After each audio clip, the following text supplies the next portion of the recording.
Hey everybody, it's me, Andy B, the Dizzy Busy PT, speaking out for all of those who are too busy to be dizzy. And I know that is all of us. It is no fun being dizzy. And so tonight, I want to dedicate this session to those who are battling dizziness. Just had a really tough case yesterday. She can't decide if it's Meniere's or if it's an autoimmune vestibular dysfunction. She lost her hearing. So her red light dizzy attack was spinning hard for 3 days total. That means it's probably highly unlikely that it's Meniere's, but that's what she's kind of being told right now. I'm leaning more toward a little bit of an autoimmune vestibular disorder. She lost about 60% of her hearing. She'd already had no hearing in her other ear. This is just a really tough case. And when you battle these vestibular problems, it's just exhausting. It's scary. It's terrifying. And yet, if you can learn why you feel the different symptoms that you have, there's so many different things you can do for it. So this video is actually dedicated to people like my patient. I'm kind of talking to my patients at this point. I've had a lot of really tough cases lately. But I'm also talking to those of you who are on my video subscription feed. Some of you have asked, well, what do you do about green light dizziness? How do you treat that? So we're going to go back. We're going to reintroduce this cycle. If you look back about a month ago, I made a video on red light and green light dizziness. We talked about the vicious cycle of dizziness. So we're going to come back and look at this just a little bit. We're going to talk about how do you treat green light dizziness in each phase of the vicious cycle, which is also 3PD basically. Okay, so let's start first with the first part of the cycle. We're going to just review real quick. It starts with the dizziness trigger. Okay, so it starts with the dizziness trigger. The dizziness trigger is red light dizziness. So the dizziness trigger, most common dizziness trigger is benign paroxysmal positional vertigo. Calcium crystals fall out. Red light dizziness is when you spin, when you lay down, roll over, bend over, tilt your head back. If you hold perfectly still and don't move, it goes away in a minute or less. That's the red light dizzy phase. BPPV, when you treat it, it often turns to green light dizziness, meaning it's kind of an a feeling like you could spin, but you don't. You put the calcium crystals back, but you're still left with a feeling like, oh, you might or you could. And then sometimes you get into the vicious cycle where you feel things like visual vertigo, your neck tenses up, your head feels foggy, fuzzy, and full. You use your hands for your balance. Balance becomes conscious. The unconscious becomes conscious. We start to think about every movement that we make. We feel normal sway as abnormal. And so then that leads to avoidance. You don't want to feel that way. So if you don't use it, you lose it. And then that can develop into fear of falls. It can develop into height vertigo, where you get dizzy because of the fear of heights on your own 2 feet. This all leads to anxiety, and that vicious cycle keeps going. So we learn red light dizziness, you have to fix the BPPV. So what do you do to treat red light dizziness? If it's BPPV, you fix the BPPV. Okay, you find out if you can fix it. Many times you can fix it. Sometimes you need special maneuvers that are tweaked more than what is usually done, that you see videos on the internet or friends who've had it. Let's talk quickly about other common causes of red light dizziness. Red light dizziness, we'll go into the Meniere's disease. We'll go into autoimmune vestibular disorders like what we just had, like what I had yesterday. You have to fix the red light part. You have to stop it. So if it's Meniere's disease, there are a lot of different options. Diet, diuretics, different types of migraine medication is being explored. And then there's a lot of alternative types of medications. I'm hearing dandelion root, different types of things patients are doing. You kind of need to know, is it really Meniere's, or could it be migraine, or could it be autoimmune vestibular disorders? So you need to see a neurotologist or neurologist or a physical therapist who specializes in vestibular problems, or an audiologist who's really good at treating dizziness. There are all kinds of different healthcare providers who know how to help you figure this out and help you get to the right people. But what happens is with Meniere's, with autoimmune vestibular disorders, and let's throw in vestibular neuritis and labyrinthitis, viruses, and let's go ahead and throw in migraines. These problems cause the intense spinning sensation that even if you hold perfectly still and don't move, it goes away in minutes to hours to days. Okay, so neuritis, labyrinthitis were lasting days. Autoimmune vestibular disorders, hours to days. Meniere's disease, minutes to hours. So there are different causes. Migraine, minutes usually. So what do you do about that red light dizziness? Well, you have to talk to a healthcare provider who specializes in autoimmune disorders. If it's from an autoimmune vestibular disease, we have to learn to calm your immune system down so it won't attack your inner ear. If it's a migraine, then you should probably see someone who knows how to prevent migraines. In the therapy world, we try to prevent it naturally through sleep hygiene, through diet. We talk about migraine diets. We talk about different types of vitamin things that a person can take. I often talk about making you the best version of you that you can be, trying to get to be as healthy as possible. We do aerobic and strength training, and we do mindfulness and nervous system training where we do calming activities if anxiety is a trigger to migraines. So we try to figure out the cause of migraines, and then we try to address those causes. Sometimes medications are needed. So we're talking about red light dizziness here. How do you treat the red light dizzy part? That's the intense spin. You got to prevent the attacks so you don't go into the sensory reweighing and all that stuff. If it's Meniere's, like we said, we talk about different diets, different types of medications, diuretics, migraine possibilities, medications. If it's viral, if you have a frequently recurring virus that attacks and it kills your inner ear, then we talk possibly about antiviral medications. So we have to know the cause of the red light dizziness, and then we try to prevent that cause. Okay. Now let's go back and review just real quick. When the red light dizziness hits, that's the dizziness trigger. That's the freak out. This is crazy. I'm spinning like a top, puking my guts out. It's miserable. And it's all you can do to survive. Survival is the goal in red light dizziness. It's get hydrated, try not to fall, try not to get hurt, get help if it's an emergency. Sometimes red light dizziness could be from a stroke or a neurological problem, and we don't want someone to be in serious problems with that. So you've got to get a diagnosis. So red light dizziness, you've got to wait for that to stop. It's like a tornado that comes through a town. Everybody goes to the basement, seeks safety. That's when you are just still, cautious, not moving, trying to protect yourself. If it's BPPV and you're in red light, check back on some of my videos. I teach you how to get through that. Have a dizzy kit beside your bed. There are things you can do to fix the BPPV, maybe even in how you get out of bed. I'll put a link to that below. All right. Once the attack stops, once the migraine stops, the Meniere's stops, the virus stops, the autoimmune disorder stops, when the tornado leaves the town, there's often a uh, green light dizziness sensation that comes on. It's the feeling like you could. It's a feeling like you're on the verge. It's in this vicious cycle where we have sensory reweighing because the brain doesn't trust the ear. So we become more visually dependent.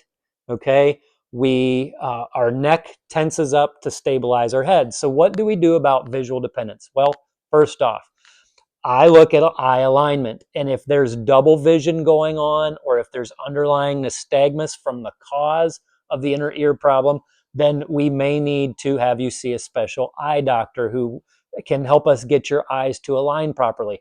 Those are in the really bad cases. But usually if a person's visually dependent, usually we do different types of eye exercises, gaze stabilization exercises. We might have a patient follow their finger, smooth pursuit. We might do something called VOR cancellation exercises. We might do something called saccadic eye exercises where they look at different targets and they move their eyes to find the targets. So we try to make sure eye alignment is proper, it's appropriate.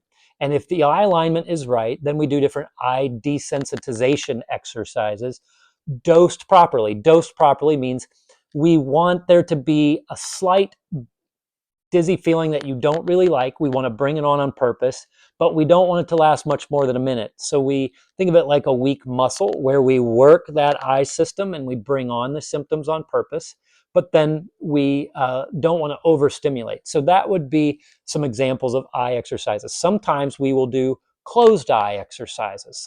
We will do different things with eyes closed, with imaginary targets, with different types of eye movements, keeping the eyes closed. Or we'll do closed eye balance exercises to teach a person to pay more attention on their sensors in their feet, knees, ankles, hips, different types of parts of their body so that they learn to rely more on other things other than their eyes. So that's very common. We do that.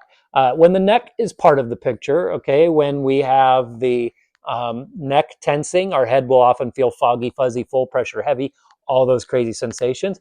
We do some of my favorite neck stretches like chin tucks, side bends, rotations. Of course, remember, we always recommend that you talk to a therapist or a doctor before you do any of these things. I'll often work on optimizing the neck health. We fix the range of motion. We normalize range of motion between the occiput, C1 and C2, the first two cervical vertebrae. In that space, you have the highest number of speedometers and GPS systems in this tiny space at the base of your call, at the base of your neck. The highest number of sensors of any other muscles in your body other than your eyes. So when the inner ear breaks, those sensors, those speedometers, those GPS systems in the neck get heightened and they sense everything more. So the head feels foggy, fuzzy, full pressure, heavy, not quite right. So we do suboccipital exercises, we do suboccipital release, we do soft tissue mobs. We will strengthen the deep neck flexors. I call those the abdominal muscles of the neck. So we know when we have back problems, we often want to strengthen our back, our stomach muscles to stabilize our back. So if we have neck issues, we strengthen the deep neck flexors. Okay, so we optimize neck health for cervicogenic dizziness. Then for people who sense normal sway as abnormal, so these people are feeling motion when it's normal, they're feeling it like it shouldn't be there. So how do we fix that? I'm going to show you. We'll go and we'll do some corner exercises. So I'll be right back. Okay, so for people who battle feeling like they're moving much more than they actually are, they feel like normal sway is abnormal. So in other words, we always move. None of us stand perfectly still, but we have an inner ear problem and it makes us feel every subtle little bit of movement as though it's abnormal, that it shouldn't be there. So it makes us hyper aware. We tense up, we get really stiff. So here are some of my favorite things to do. So I'll have patients put a chair in front of them and they stand in the corner of their home. And the first thing that I like to have them do, I tell them, get your favorite music playlist that makes you happy, your feel-good songs, and get in the corner and dance. Start to sway. Allow movement to happen. Okay, so I'm going to just kind of turn here. I normally don't have my patients turn, but I want to make sure you can see in the video. I like heel and toe raises. So I'm just doing heel and toe raises. Now, if you want to know the scared stiff test, if you want to know if you're scared stiff, do a heel and toe raise, okay? If when you do a heel and toe raise, you can't move and you fall forward, and then when you lift your toes, you fall back, and there's no relaxed reaction in your hips, then you are scared stiff. What that means is you're trying to control motion and you don't want to move because you think it's bad, and it's not bad. It's good. So you want to relax your knees, relax your ankles, relax your hips. Of course, do all of this with someone with you. Go over these with a healthcare provider to make sure that you're safe and they're right for you. But heel toe raises, just lifting your heels and toes. You should be able to wobble. You should be able to move. You should be able to sway. Most of the patients I see who have balance problems, it's not that they have bad balance. It's that they're trying to control their balance. Their balance works great, but because they're trying to take conscious control of it, the natural balance system can't work. Okay, so heel toe raises, just relax your ankles. So I go through it. I say, relax your ankles, relax your toes. You're doing your heel raises. Make your knees wobble. Let them bend. Be shock absorbers. Let your hips move. Let your back move. And we go up the spine. Turn off your back. Turn off your neck. Relax it. Turn off all the muscles that you don't need on. See how relaxed you can be when you do this. Relax your jaw. Relax your eyes. Relax your ears. Relax your neck. Relax your elbows. Relax your fingers. And you'd be amazed, so many of my patients, their balance improves when they turn it off. You're safe, so if you lose your balance, you can fall into the wall, you can fall into the chair, okay? So go over that with your healthcare provider. Some other things I like to do, feet together, eyes closed, turn it off, okay? Eyes closed, relax your eyes, relax your neck, relax your jaw, relax your shoulders, relax your chest, turn it off. You don't need those muscles on in your hips. Relax your knees, relax your ankles, relax your toes, okay? Relax your fingers. So turn it off. Keep those eyes closed, feet together. It's a way that you want to find out, can you relax and let your body move?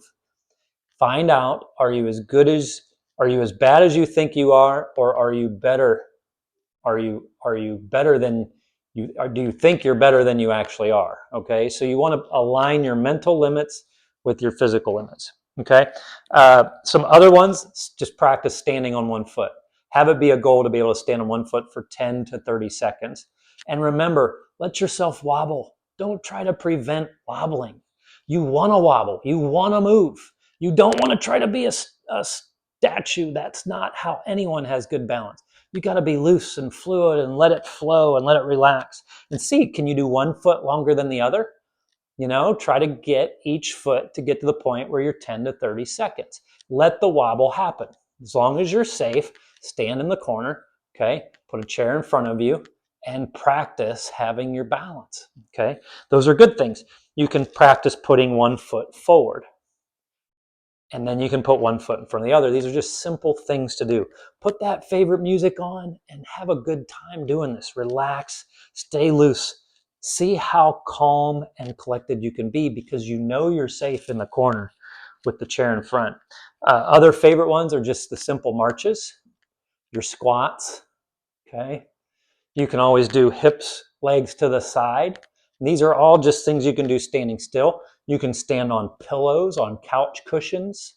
Um, and then there's the grounding exercise where you just stand and you try to be as calm and relaxed as possible. And you imagine tree roots growing through your feet deep into the ground.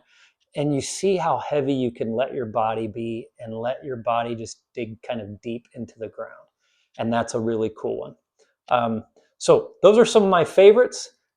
They are very successful for a lot of my patients, and maybe give them a shot. Make sure, like I say, go over them with a healthcare provider. If you have an inner ear problem, if you have neuropathy, there is, of course, a chance that you could fall doing these. So I don't have everybody do these. I check them for safety first, make sure they're safe, and then we go ahead and do them. So definitely do that if you have not been given these exercises by me specifically. I hope that helps. Okay, I hope you enjoyed that video. Now, let's talk about what we do after we do those corner balance exercises. We look at the balance muscles freezing, so I went over that in the video as well. And then the avoidance behavior. Well, for instance, my patient that I just had yesterday, she couldn't even go to a wrestling match, watch her grandkids wrestle because it was too overstimulating for her to be in that environment. After an hour passed, she had to go vomit because she felt so miserable. So we talked about giving herself brain breaks. You start with small dosages of what you don't like, get exposed to it for 5-10 minutes, then leave the environment, take a break, and then get back into it. Avoidance, it will make you worse. It leads to, if you don't use it, you lose it. So you have to push yourself into those environments that you don't like, but you don't want to overstimulate. So here are the rules we use. The intense feeling when you bring it on, when you welcome the dizzy feeling, should go away in a minute or less if you hold perfectly still and don't move. And the yucky, gross feeling should go away in 15 minutes or less. If those feelings last longer than that, you've overstimulated. And you should never cause a headache, and you should never cause vomiting. We want to take you up to, but not through, the symptoms, and we want it to be slow, small, and daily. Slow, small, daily, where you just say, all right, I'm going to do just a little bit more tomorrow than I did today. I'm going to expose myself to those feelings, and what happens is, just like a weak muscle, you expose yourself to it enough and your body gets stronger. It adapts. So it's really cool. Falling and fear of falls. Well, we never want falls. We never want falls. And so when a patient is afraid of falling, or they actually are falling, what we will do is I will have my patients actually use hiking sticks. And I want them to get time on their feet, or instead of hiking sticks, I'll have them use a walker with wheels. I want them to practice getting time on their feet, not relying on these assistive devices, but having them there just in case to take the edge off. If they're walking at the grocery store and they use a cart and they feel better, that's a sign that they have a fear of falling, or they could have a lot of dependence on their hands for balance. But if they get better when they're holding on to something, we've got to see if we can start weaning the shopping cart away, weaning the walker, weaning the hiking sticks. But you get time on your feet, you use those devices, but you just rely less on them. And see if you can teach your body how good your sway really is. Are you as good as you think you are? Are you better than you think you are? Or are you worse than you think you are? So it's aligning your mental limits of stability with your physical limits of stability. So that helps treat your fear of falling. Height vertigo is fear of heights on your own 2 feet. So we'll often do some of the sensory reweighing, some of the grounding stuff where you feel your body in the ground, and we just practice. We get exposure therapy to that. And then hands used for balance. Try not to use our hands for balance in safe environments, like with the corner exercises I showed. Anxiety, fear of dizziness. Okay, this is kind of a part where you have to decide what works best for you. First off, I'd say, depending on how anxious of a person you were before you had your vertigo problem, if you tended to be on the anxiety side and now you have a vertigo issue, it's going to inflame that. So you may need to see a cognitive behavioral therapist, specialist, a counselor, a psychologist, a psychiatrist. You may need a little extra help. What I usually do is I encourage my patients to develop some mantras. Some of my favorites are: consider it pure joy when you endure trials of many kinds, because you know the testing of your faith develops perseverance. I believe that when you can welcome the dizziness into your life, when you no longer can, when you can teach your body to not perceive it as a threat. And I know that's hard, and this works for some and it doesn't work for others, but you have to try to reframe it. The dizzy, the pre-dizzy, the uh-oh, the green light is a sign that you're getting better. It's not a sign that you're going to have another attack. So if you can see that, just like a weak muscle when you use it, if you can see it as a way to get stronger, to get better, to have less dizziness, it can make a difference. So find the mantras that work for you. Do you not know? Have you not heard? The Lord is the everlasting God, the creator of the ends of the earth, and he will not grow tired and weary, in his understanding no one can fathom. He gives strength to the weary and increases the power of weak. Even youths grow tired and weary, and young men stumble and fall, but those who hope in the Lord shall renew their strength. They will soar on wings like eagles. They will run and not be weary. They will not walk and not be faint. So I'm not trying to get spiritual on you. If you don't believe in the Bible, if you don't believe in Christianity or whatever, that's fine. I'm just saying you have to dig deep when you have anxiety and you're battling dizziness. So it's a time to connect to your spiritual source of strength. So if you don't have a spiritual source of strength, finding other mantras, something that gives you a sense of confidence that this is not forever, that this will move on, that I will get better. So there are a lot of different strategies that we use to help overcome the anxiety part. We do a lot of nervous system training. We do Tai Chi. Maybe I'll eventually do some of my favorite Tai Chi moves, some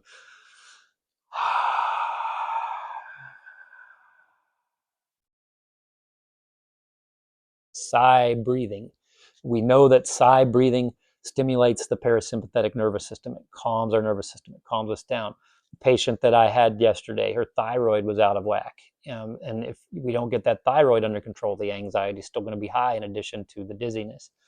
So I hope that you understand how we go about treating green light dizziness. We have to know, are you in red light dizziness or green light dizziness? To know that, sometimes we'll have you video your eyes so that we know, are you in red light or are you in green light? And if it's red light, we can do a better job of figuring out the cause if we can see what your eyes are doing during your red light attacks. I hope this video helped. We went into a little more detail, kind of gave some of the things we cover in the clinic that will help you work through this. If you have suggestions, things that you have done that help you get better, that help you work through these attacks, please put it in the comments. If you'd like me to answer some questions to help you have something that you'd like to discuss with your healthcare provider, put that in the comments below and I'll be happy to answer those. So please like, subscribe, and even share these videos if you find them helpful. I'd like to build a community to help everybody go and spin no more.